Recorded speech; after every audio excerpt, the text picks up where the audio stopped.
namni nagaan barbaanne hin jiru. Qofaama keessan dorgomtanii injifattan jechuun hin danda'ama. Dogoggora ture dogoggora ta'uu isaanii har'ayyuu beeku jechuudha. Maaltu nu sodaachisa? Nama miseensa paartii badhaadhinaati. Yeroo uummanni ajjeefamuu argaa jirra, dhagaa jirra. Isa kana mootummaan maaliif callisee ilaalaa jira? Biyyuma kamuu keessatti nama utaalee dhaqee muummicha ministeera ta'e nagarre. Shoror keessaa jettee labsites dhiistes shoror keessaa dhumana. Yakkoota suukanneessaa bara keenya keessatti dhageenyee ijaan agarree hin beekne hedduu ijaan agarree jirra. Kanaaf warri komatan kuni ofii isaanii of komachuu qabu malee akka namni of hin eegne kan taasisu tokkoyyuu isaan.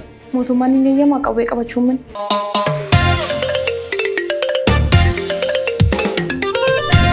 Harka fuun akkam jirtu daawwattoota keenya kun qophii keenya isin gaafannu torbanitti al tokko miidiyaa soofumar irratti isiniif darbudha. Sagantaa kana geggeessuun kan isin waliin turu an Lalisee Mokonnin. Har'aa keessummaan koo Dr. Buzaayyoo Daggafaa jedhamu miseensa mana marii bakka bu'oota uummataati. Dr. Buzaayyoo baga nagaan dhuftanii waamicha keenya kabajanii waan dhuftaniif guddaa isin galateeffanna. Isinis guddaa galatooma. Tole egaa akka miseensa mana marii bakka bu'oota uummataa tokkotti gaaffii achumarraatii tunee galee natti tola. Yeroo baay'ee bakka bu'oonni uummataa waggaa 5 gara kana dhufanii uummata isaanii bakka bu'anii ni dhufu. Garuu gaaffii uummataa tokko illee sun gaafatee yeroo itti deebi'an ni jira. Baay'inaan kanadha kan mul'atu gaaffii uummanni isaanii keessaa ba'e gaaffiin qabu maaliif osoo gaaffiin gaafatanii bara aangoo isaanii xumuranii deebi'u? Guddaa galatoomaa jechuun barbaada jalqaba irratti waan na affeertanii fi miseensi paarlaamaa durii fi har'aa tokko miti jechuun seenaa paarlaamaa biyya kanaa keessatti bara hundeeffamee kaasee hanga har'aatti waan hojjete qaba. Garuu yeroodhaan wal caala jechuudha. Yeroon gaafa hundeeffame, yeroon giddu galeessa turee fi yeroon har'a jiru tokko miti jechuudha. Siyaasni gaafa jaltiin jalqabees, siyaasni gidduutti tures, siyaasni har'a jirus tokko miti jechuudha. Kan durii akkuma jirutu ta'ee kan har'a irratti dubbachuudhaaf jechuudha. Kanan keessa jiru har'a paarlaamaan durii fi paarlaamaan ammaa tokko miti. Kan ammaa riifoormiin kan irratti gaggeeffame namoonni hedduun haaraa ta'anii jechuudha. Akka biyya kanaatti seenaa biyya kanaa keessatti jechuudha. Paarlaamaan namoota kanaan dura paarlaamaa keessa hin jirreen jechuudha. Bifa haarawaadhaan dorgomanii kan seenanidha. Filannoos yoo ilaalle kan durii caalaa paartileen duraan biyya alaa jiran irratti hirmaachuuf carraa'uu qabanii kan kaanis dhiisanii kaanis dorgomanii kan keessa seenanii jechuudha. Morkattoonnis kan keessa jiranidha jechuudha. Gara gaaffii keetti dhufuudhaa fi bakka bu'aan hojiilee adda addaa qaba jechuudha. Miseensi paarlaamaa tokkoffaa inni guddaan seera baasuudha jechuudha. Seera baasuun hojii tokkoffaadha. Lammaffaan hojii bakka bu'ummaa uummataati. Sadaffaan hojii dippiloomaasii biyyoota alaa waliin uumuuti jechuudha. Kanaaf yoo ilaallu keessa addatti baafnee hojii bakka bu'ummaa uummataa, hojii gaaffii gaafachuu maal kun hojii dhaabbataadha jechuudha. Kan ammoo paarlaamaan namni kan beeku kan gaafa miidiyaatti mul'atu qofa arga namni. Malee miidiyaatti otoo hin bahin jalqaba keessoodhaan marii baay'eetu jira. Miseensi ni mari'ata. Koreen dhaabbii adda addaatu jira. Koreen dhaabbii kun ministeerota hordofan qabu. Fakkeenyaaf qonna kan hordofu jira. Barnoota kan hordofu jira. Warra humna namaa kan hordofu jira. Ministeeronni jiran kun hundumtuu koree dhaabbiitiin hordofamu jechuudha. Isaan hojii kana mari'atanii cuunfanii jalqabachitti xumuru. Karaa biraa gaaffii uummanni kaasu immoo marii uummataa deemtee dhaqxee uummata walgahii keessee qabatamaadhaan dhaqxee isaaniin dubbistee waan isaan gaafatan jechuudha. Miseensota caffee naannoo waliin ta'uudhaan jechuudha. Fakkeenyaaf gaaffii bishaanii yoo ta'e ministeera bishaaniif dhiyaata. Gaaffii daandii yoo ta'e warra daandiif dhiyaata jechuudha. Haala kanaan immoo gaaffiin dhiyaate jechuun immoo yeroo sana deebii argate jechuu miti. Hordoffii barbaada. Haala humna biyyaa barbaada. Dinagdeen biyyaa sadarkaa irra ga'e sana xiyyeeffannoo keessa galchuudhaan waan ta'eef hojiin amma bakka bu'ummaa uummataa yookiin paarlaamaa ammaa keessa jiru dhugaa dubbachuudhaaf gama hedduudhaan kan riifoormii irratti gaggeeffame jijjiirama guddaa kan qabudha jechuun danda'ama walumaa gala. Gara filannoo yeroo darbeettiin isin deebisaa isinillee filannoo yeroo darbee irrattidha kan isin filatamtanii gara paarlaamaa dhuftan waan ta'eef yeroo sanatti paartii morkataan qabdan turtan. Paartii sana dorgomaa guddaadha jedhamee kan eegamu adda bilisummaa Oromoos ta'ee Koongireesiin Federaalaa Oromoo dorgommii keessaa ba'anii turanii. Dirreen siyaasaa dhiphaa ture miseensonni isaanii baay'een hidhaadha kan isaan turanii. Qofaama keessan dorgomtanii injifattan jechuun hin danda'ama. Kanaaf dirree siyaasaa dhiphisuun kun ija paartii keessaniitiin akkamitti ilaalama? Kan biraan immoo namoonni filannoo dhabanii isin filachuu fi filannoo qabaatanii isin filachuun garaagarummaa guddaa qaba. Isa kana akkamittiin ilaaltu isin? Seenaa biyya kanaa keessatti filannoon darbee kan bara kamiyyuu irraa addadha. Fakkeenyi isaa tokkoffaa paartileen siyaasaa seenaa biyya kanaa keessatti Jarman turan, Eertiraa turan, biyya adda addaa turan yerootti biyya keessa galanidha jechuudha. Karaa biraa akka kaleessaa mootummaan ana qofaatu dorgoma jedhee murteessine yookiin immoo boordiin filannoo biyyaalessaa mootummaa qofa yookiin paartii biyya bulchu qofa hin jenne. Dirreen siyaasaa hundaafuu banaa ta'ee seenaa biyya kanaa keessatti akka filannoo darbee dirreen siyaasaa bal'atee hin beeku. Haa ta'u garuu filannoo darbee irratti maaltu gaggeeffame? Paartiin dorgomuu barbaade dirreen isaa banaa ture. Paartiin lakki ani hin barbaadu jedhes humnaan boordii filannoo dorgomii hin jedhu. Fakkeenya yoo fudhanne paartileen paartileen mormitoota tokko filannoo jala ga'anii hin dorgomnuu nun barbaachisu jedhan. Maaliif sababa kana waan ta'eef jedhanii sababa dhiyeessanii filannoo kana irratti hirmaachuu hin barbaannu jedhan. Kana jechuun halaalumaa akka hin moone yookiin akka hin injifanne arguurraa kan madde malee dirreen siyaasaa waan dhiphateef miti jechuudha. Karaa biraatiin asirratti Dooktar Dhiifama. Miseensonni isaanii baay'een mana hidhaa turan namoonni kun. Miseensonni isaanii hidhaman iyyuu filannoo irraa isaan dorgu. Miseensi badhaadhinaa waa hidhameef paartiin badhaadhinaa filannoo dhiisu. Miseensi abaa waa hidhameef paartiin filannoo dhiisu. Miseensi kaafaa waa hidhameef filannoo dhiistutti. Maaliif booris hidhamuu danda'a namni. Seenuu biyya kamii keessatti namni waa yakka hidhamuu danda'a, haala adda addaatiin hidhamuu danda'a. Ati garuu waan xiqqaaf jettee filannoo guddaan dhiistu jechuudha. Filannoo waggaa 5 tura. Namni hidhame immoo ji'a 3tti bahuu danda'a. Kanaaf jettee waa waggaa 5 dhiistaati waan ji'a 2-3tti hiikamuu fette.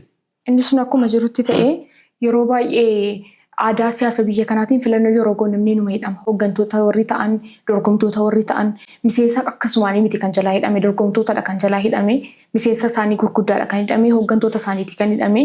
Kun isaan irratti dhiibbaan qabu ture. Dhiibbaa qabaachuu fi qabaachuun akkuma jirutu ta'ee yeroo sanatti garuu isaan akkanumattiin carraa jiru fayyadamuu caalaa rakkoo xixiqqaa biyya keessa jiru sana irratti xiyyeeffatan. Malee utuu dorgomanii yoona paarlaamaa jiru hedduun isaanii.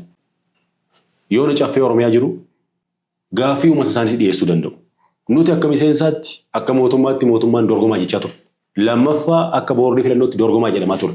Isaan garuu namni seenaa biyya kamuu keessatti namni waa balleessee haala adda addaatiin poolisiin barbaadis to'achuu danda'a. Kun haaraa miti. Haa ta'u garuu sababa namni 5 hidhameef namni 6 hidhameef filannoo waggaa 5 turu dhiisuun isaanii dogoggora ta'uu isaanii har'ayyuu beeku jechuudha. Kanaaf fuuldurumattuu kanarraa baratanii sababa namni hidhameef sababa maal ta'eef jechuu caalaa filannoo irratti yoo hirmaatan namuma hidhameefuu kan isaan dubbachuu danda'an yoo dorgomanidha. Nama sagalee dhabeefuu sagalee kan isaan ta'an jedhanii yaadan yoo jiraate yoo dorgomanidha. Yoo paarlaamaa jiraatanidha. Yoo caffee jiraatanidha jechuudha. Kanaaf filannoo dhiisuun furmaata miti jechuudha gabaabatti garuu fuulduratti. Toleekaa isin paartii biyya kanatti dorgomnee moonee jettanii biyya kana bulchaa jirtanidha. Rakkoon nageenyaa baay'een Oromiyaa qofa miti guutummaa Itoophiyaa keessatti mul'ata yeroo ammaa. Addatti immoo Oromiyaa keessatti faannoodhaan bakkoota garaagaraatiin yeroo uummanni ajjeefamu argaa jirra, dhagahaa jirra. Isa kana mootummaan maaliif callisee ilaalaa jira? Yeroon akkas jedhu mootummaa fi faannoon wal waraanaa jiranii miti. Naannoo Amaaraa keessatti wal waraanaa akka jiran beekamaadha. Naannoo Amaaraa keessatti wal waraanaa jiru. Daangaa cabsanii ce'anii dhufanii Oromiyaa keessatti yeroo namoonni du'an garuu maaliif callisee mootummaan naannoo Oromiyaa paartiin keessanii akka badhaadhinaatti maaliif callise? Guddaa galatoomii gaaffii keetiif mootummaan seenaa biyya kanaa keessatti guyyaa itti dhimma siyaasaa, dhimma dinagdee, dhimma hawaasummaa, dhimma hariiroo alaa biyya kanaa yerootti callisee hin qabu jechuudha. Seenaa biyya kanaa keessattis jijjiiramni guddaan kan itti dhufe waggoota 7 kana.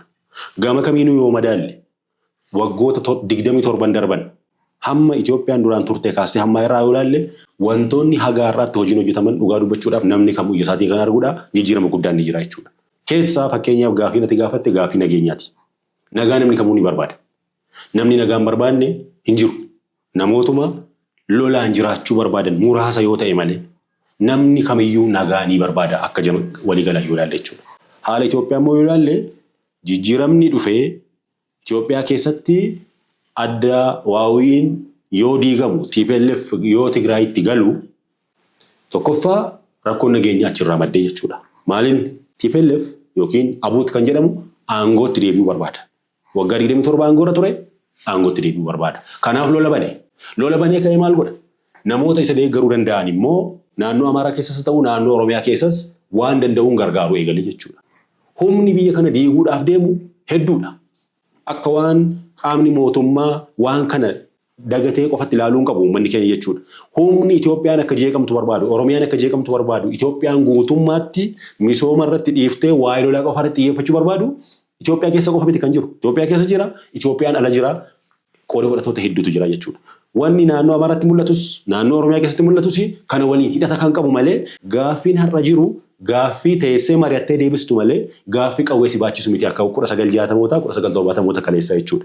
Kan naannoo Oromiyaa yoo ilaalles, kan naannoo kan faannoos yoo ilaalle, faannoon salphaadhumatti 4 kiiloo galuu ni danda'ama waan jedhu qaba.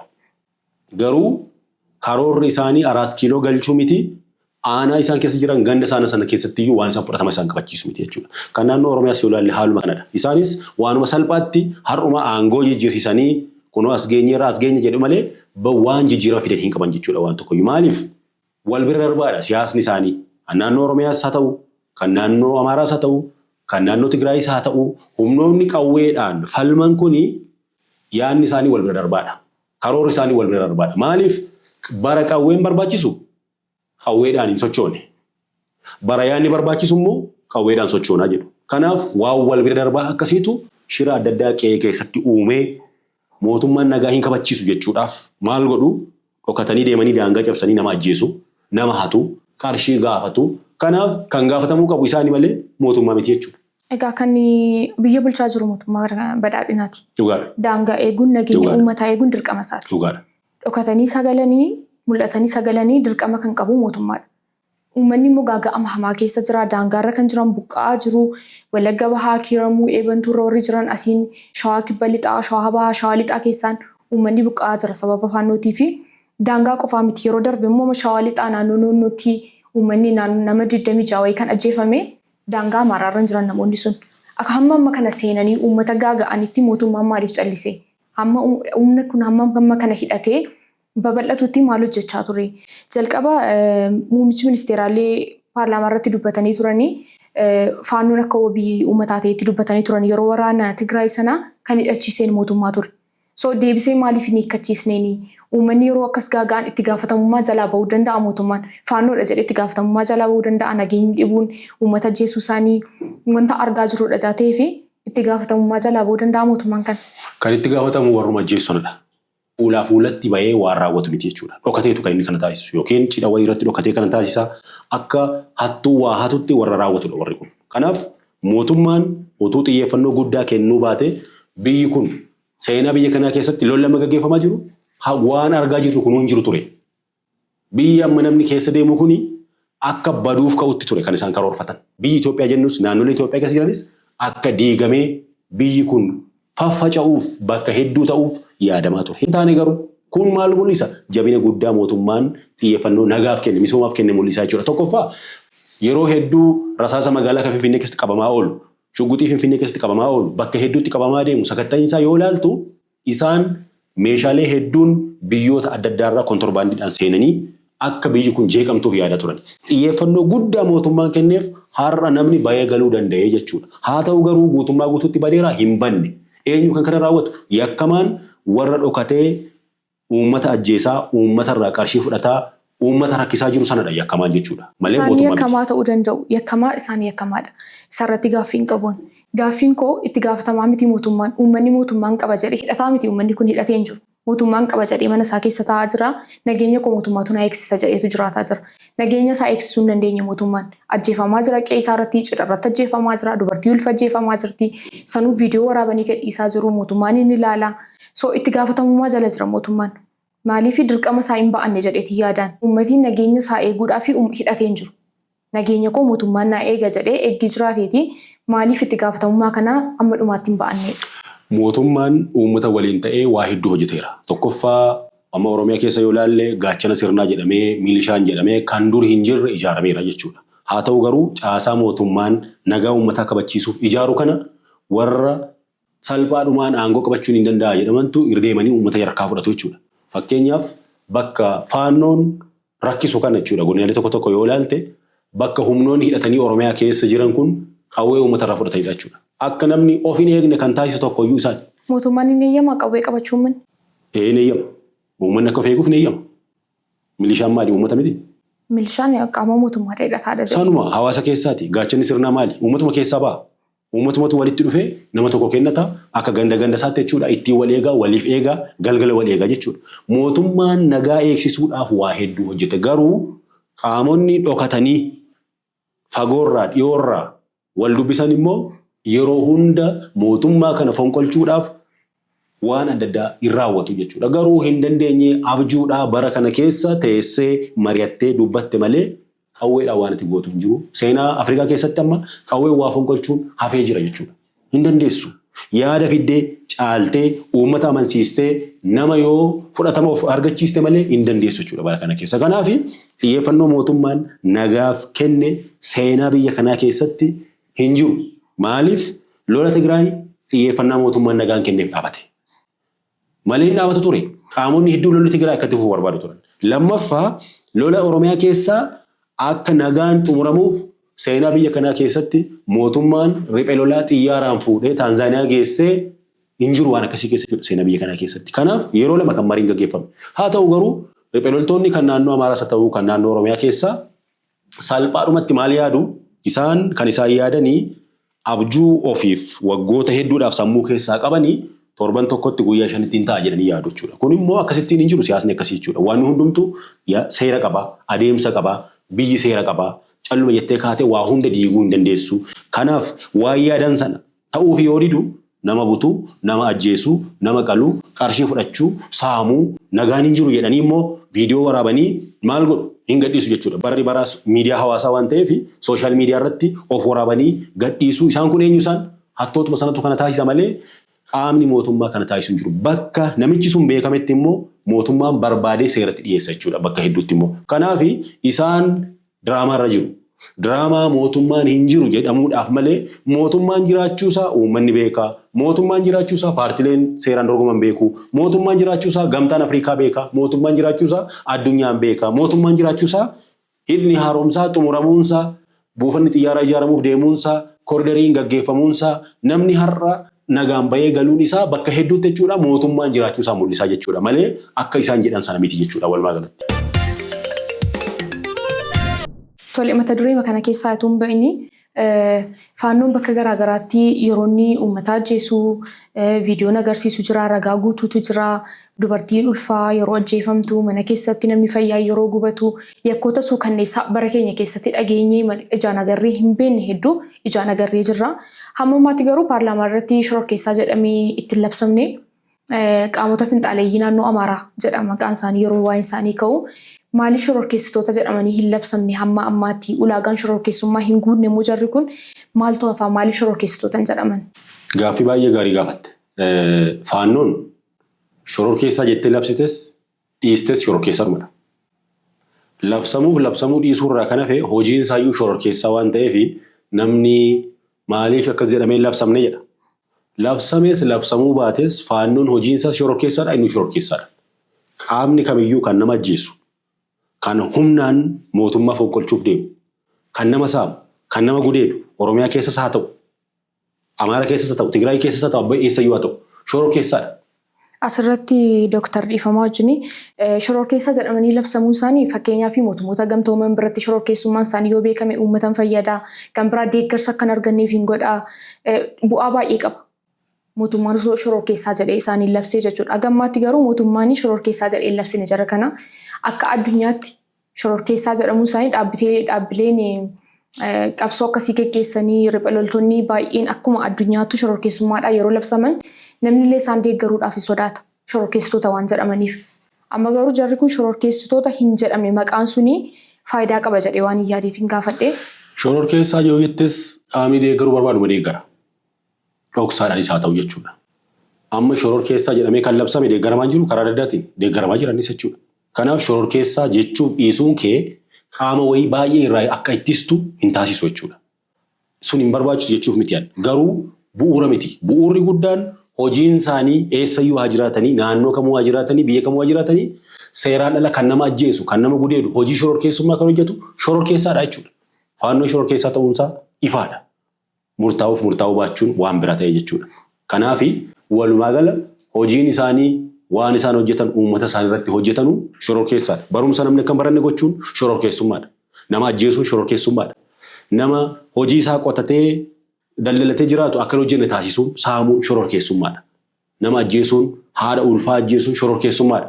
Hojiin isaaniiyyuu isaan beeka waan ta'eef ifaadha kun jechuudha. Kanaaf yaalii isaan maaliin kan isaan barbaadanii akka mootummaan nagaa hin kabachiifne mootummaan hin jiru jechisiisuudhaa fi viidiyoo waraabuu, diraamaa hojjechuu, aaktarii adda addaa barbaadanii saboota kana walitti buusuu akka EBS irratti sagantaan diraamaa hojjetame jechuudha kan burtukaan faa dabalatee wantoonni akkasii kun Itoophiyaa keessatti dhufanii namni akka walitti bu'u barbaaduurraa kan ka'e malee kan isaan hojjetanii hojiin isaanii shororkeessaadha jechuudha eessayyuu jiraatan. Kanaaf labsamuu dhiisuun hiika hin qabaatu jechuudha. Amma osoo namni shororkeessaa deeggaru tokko qabamee mana murtiitti dhiyaate dhaaba shororkeessaa jedhameen himatamuu fi dhaaba shororkeessaa hin jedhamneen himatamuun wal qixxaadha jettanii yaaddu shororkeessummaa jedhamanii labsamuun isaanii barbaachisummaan qabu. Barbaachisummaa ni qabaata. Garuu yakka waan ta'eef yakki ittiin gaafatamu jira jechuudha. Labsiin shororkeessummaa Itoophiyaa keessa jira. Kanaaf hojiin kun hojiin tarreeffame jira shororkeessaa jedhamuudhaaf. Kana namni raawwate shororkeessaa jedhamee jira waan ta'eef salphaadhaan sanaan galchuu hin danda'ama jechuudha. Kanaaf ammayyuu taanaan namoota nagaadhaan harka kennatan mootummaan balballi isaa nagaadha banaadha jechuudha. Namoota garuu hojii kana keessatti hirmaatan immoo kan qabaman hedduun isaanii yerootti itti murtaa'u ni jiraata jechuudha. Hojiin isaanii shororkeessaadha. Garuu qaamni kun bittinnaadha. Waan isaa hin beektu, eenyu akka ta'e hin beektu, faannoon isaa kam akka ta'e hin beektu, dhokatee socho'aa, gaafii qonnaan bulaa ta'a, gaafii ni badaa, gaafii daldalaa ta'a. Amalli isaa jijjiiramaadha akka gaararraa jechuudha. Riphee loltoonni Itoophiyaa keessa amma jiran kuni hojiin isaanii fuulaa fuulatti waa ba'anii socho'uu dubbachuu nama amansiisuu otoo hin taane akka nama diraamaa hojjetu aaktaroota jechuudha. Taatotaa kana of jijjiiru. Al tokko qonnaan bulaa, al tokko daldalaa, al tokko riphee lolaa, al tokko dubartii fakkaataa, al tokko dhiira fakkaataa, al tokko wiiggii uffataa, al tokko ofirraa baasee rifeensa sirreeffataa. Kanaaf hojii diraamaati malee kan isaan hojjetan hojii siyaasaa miti walumaa galatti jechuudha. Hojiin isaanii hojii kufaa jaarraa 21ffaa waliin hin deemnedha jechuudha. Namni bara kana keessa gaaffiin qabataan maaltu na sodaachisa? Maaltu na sodaachisa? Nama miseensa paartii badhaadhinaati. Maaltu na sodaachisa? Gaaffii jiru dhiyeessuudhaaf. Akka miseensa paartii badhaadhinaatti waan jiru tokko lama sadii kana. Waan sirreessuuf deemnu tokko lama sadii kana. Jedhee dubbachuuf maaltu na sodaachisa? Namatti na sodaachisu hin jiru jechuudha. Isaanis maaltu isaan sodaachisa?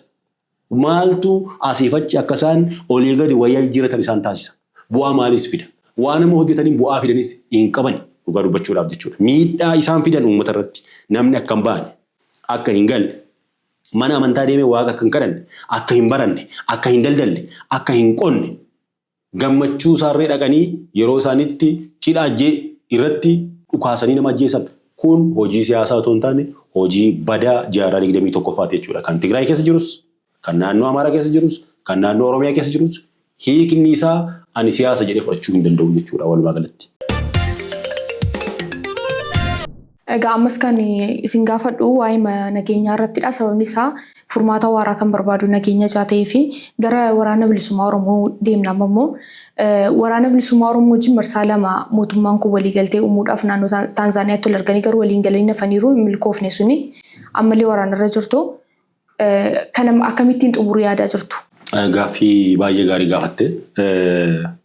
Kan jalqabaa uummanni Oromoo waggoota hedduudhaaf qabsaa'ee, dargii irratti qabsaa'ee, bu'aa buusee, wayyaan irratti qabsaa'ee, ilmaan isaatti dhabee, ijoollee isaatti dhabee, gaddi mana baay'ee seenee wayyaanee fonqolche.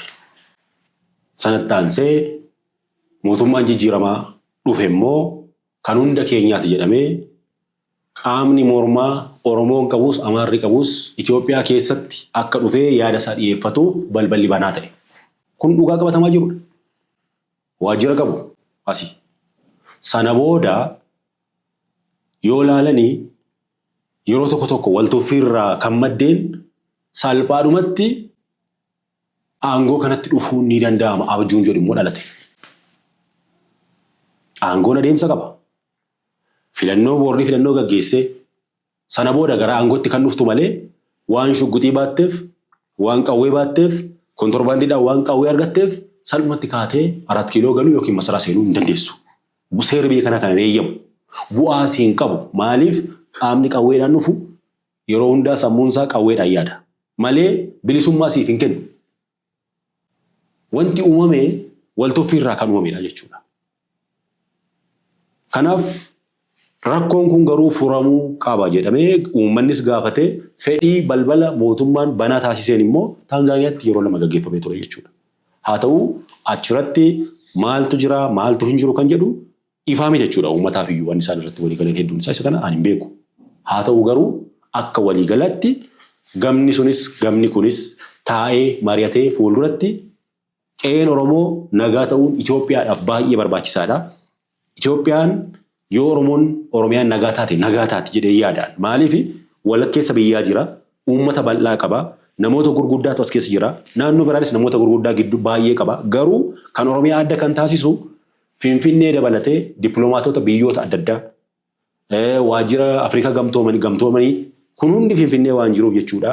Oromiyaan nagaa ta'uun Itoophiyaan nagaa ta'uu waan ta'eef nagaa Oromoo buusuun baay'ee barbaachisaadha. Kanaaf warri hidhatee bosona jirus abjuu bara dhibbaa isa gaafa durii kaasee hamma har'aa yaaduu qofa otoo hin taane akka mootummaattis waan jennu hunda otoo hin taane uummata kanaaf jecha taa'anii mari'atanii nagaa buusuun baay'ee barbaachisaadha. Aangoon kan dhufu immoo uummatarraa madda. Namni seeraan galmaa'ee biyyuma kamuu keessatti nama utaalee dhaqee muummicha ministeera ta'e nagarreen. Seera qaba, boordii filannoo jira, seera baasaa, hin galmoofta, sana booda erga ulaagaa guuttee hin dorgomta, uummanni si filata, chaalenjii hedduu keessa dabartee gara aangootti dhufta jechuudha. Malee isaan amma jannata uummata galchuuf miti kan isaan dorgoman isaanis. Paartiin siyaasaa kamiyyuu uummata fuudhee mana waaqaa geessuuf miti. Aangoof dorgoma. Aangoo yeroof dorgomtu immoo chaalenjii baay'eetu jira, bu'aa baay'ee hedduutu jira. Bu'aa baay'ee baqattee salphaadhumaan qawwee waan hin qabuuf jettee yoo ta'e salphaatti hin seentu jechuudha. Adeemsa hordoftu qaba, uummanni si amanuu qaba, boordiin filannoo si amanuu qaba, biyyi si amanuu qaba, seera biyya sabaaf sallammiin keessa jiraatu kan ammoo namni si amanuu qaba jechuudha. Namni kun yoo dhufe, paartiin kun yoo dhufe nu ceesisuu danda'a siin jechuu qaba malee ati waan qawwee baattee bakka wayii ganda wayii keessa deemteef as dhuftee saba adda addaa hoogganuu dandeessu.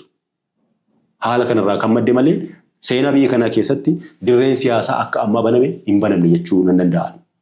Akka waraanni bilisummaa Oromoo yeroo garaagaraa dubbatanitti garuu namoota muraasaaf namoota hooggantoota ta'aniif aangoo kennuu yookiin namoota muraasa ofitti makuu malee gaaffii bu'uuraa hin deebisu isiniin jedhu. Akka fakkeenyaatti namoota galanidha kan waraanota bilisummaa Oromoo turanii galanidha kan isaan kaasanii waraana bilisummaa Oromoo ta'anii hooggantoota gurguddoo irra turan aangoon kennamee fi akkuma uummataatti dhageenyeerra mee kanaa fi akka ragaa nuuf ta'uu fi waraanni bilisummaa Oromoo warri galan maalirra jiru? Gaaffii baay'ee gaarii gaafatte. Akkuma jalqaba kaase humnoonni hidhatanii Oromiyaa jiran kuni kan naannoo biraas maaliif dorgomu? Maaliif isaanii socho'aa jiran? Aangoof miti? Waan biraa maaliif? Aangoo qabannee uummata kanaaf kana fiinna jedhaniitu malee uummata kana fuunee mana waaqaa geessina jedhanii miti kan isaan deeman. Kanaaf siyaasni maaliin? Aangoodha. Waa biraan isaa maaliin? Uummata kee aangoo kanaan waan barbaaddu fiduufidha. Riphee lolaan tokko immoo ani nagaa kana caalaa hin deemsisu jedhee qaama mootummaa biyya bulchutti yoo walii galtee taasise araaraan xumurataa jechuudha. Humnoonni Oromiyaa keessaa hedduun isaanii leenjii fudhatanii gara hawaasaatti makaman har'a inni kaan hooggansa mootummaarra jira, kaan hojii dhuunfaasaa jira, kaan maatii isaatti makamee jira jechuudha. Kun immoo adeemsuma siyaasaa waan ta'eef warri karaa nagaatiin seene waan ta'an hin qaban jechuudha har'as taanaan. Nagaadhumaan ni jiraatu jechuudha. Hojii isaanii idileetti seenanii jiru. Warri fuulduratti ammallee seenanii mootummaan balballi banaa waan ta'eef hamma guyyaadhaan jechuudha. Aanaalee, godinaalee, kominikeeshinii irraa yeroo dubbisnu namni 5, namni 10, namni 15 karaa adda addaatiin galaa jira jechuudha. Maaliif? Adeemsumaanuu namni akka gaafa itti fakkaate sanatti miti kan jiru. Gaafa itti seentuu fi achi seentee wanti agartu namoonni achi dhaqanii dhufan hedduun isaanii yeroo itti waan sana akka yaadne miti jedhanii yeroo sanatti kaasantu jira jechuudha. Kanaaf warri hafanuu nagaa barbaadu taanaan biyyi kun Oromoon nagaan bahee nagaan akka galu barbaadu taanaan nagaadhaan akka xumuramu malee isaanuu achi keessa waan isaan naanneessaatu hin jiru faana warra galee sana waliin galuutu irra jiraata yaada jedhuun qaba. Tole gaaffii keenya gara goolabuutti dhufnee jirra. Dhumarratti wanti isin gaafadhu koomishiniin marii biyyaalessaa qaama walabaati jettanii amantuu dhaabbileen dorgomtoonni akka KFO adda bilisummaa Oromoo haqa qabeessummaa isaarraati shakkii qabna jedhanii keessaatii bahanii jiru. Isin akka paartiitti ejjennoon keessan maalidha? Amanamummaarraa qabdu marii kanaan of furmaanii dhufu maalidha jettanii yaaddu? Koomishiniin marii biyyoolessaa biyya kana keessatti wal-dhabdee hedduutu jira.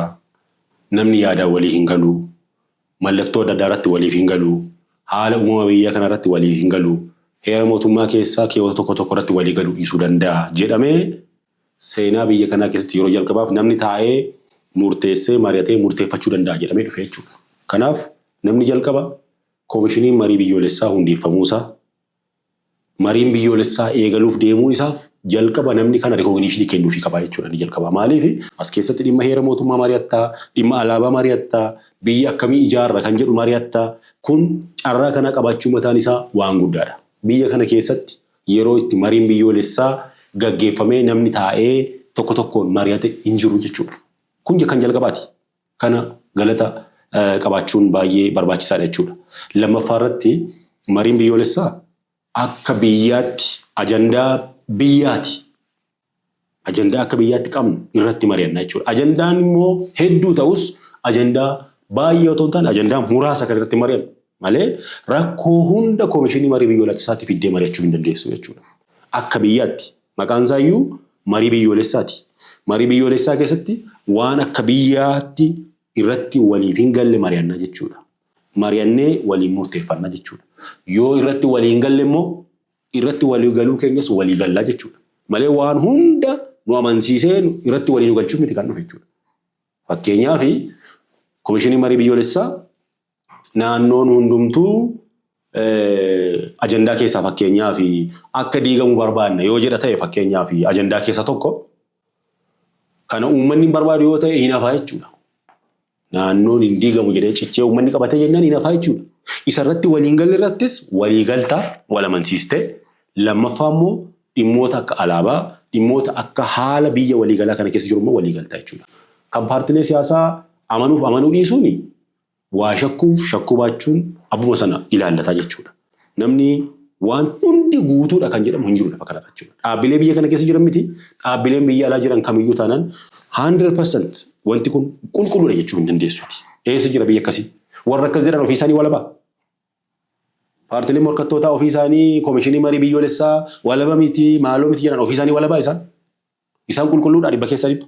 Kanaaf ofiif waan hin guunne waan namni biraa guutuu qabu jedhanii dhiyeessuu caalaa rakkina fedhe yoo qabaate iyyuu mariin biyyoolessaa koomishinaroonni kun hundeeffamanii ajandaa qaban dhiyeeffachuu dhiisaniitu qulqulluu miti walaba miti maalii miti jechuu caalaa yeroo hundumaa siyaasa shakkii waggoota hedduudhaaf baratame sana facaasuuf yoo ta'e malee dhugaa dubbachuudhaa fi achi keessatti ajandaa qabna jedhu yoo ta'e maaliif hin dhiyeeffanne? Isaan maal dhiyeeffatan? Kan gaafatamuu qaban isaan kana nuuf haa dhiyaatu jedhanii gaafachuutu isaan irraa eegama malee yoo gaaffiin isaanii jalaa hafe dhugaadhaa walaba miti jechuu danda'u. Gaaffiin dhiyeeffanne taanaan ajandaan kennanne taanaan akkamittiin walaba ta'uu dhiisuu isaanii beeku isaan.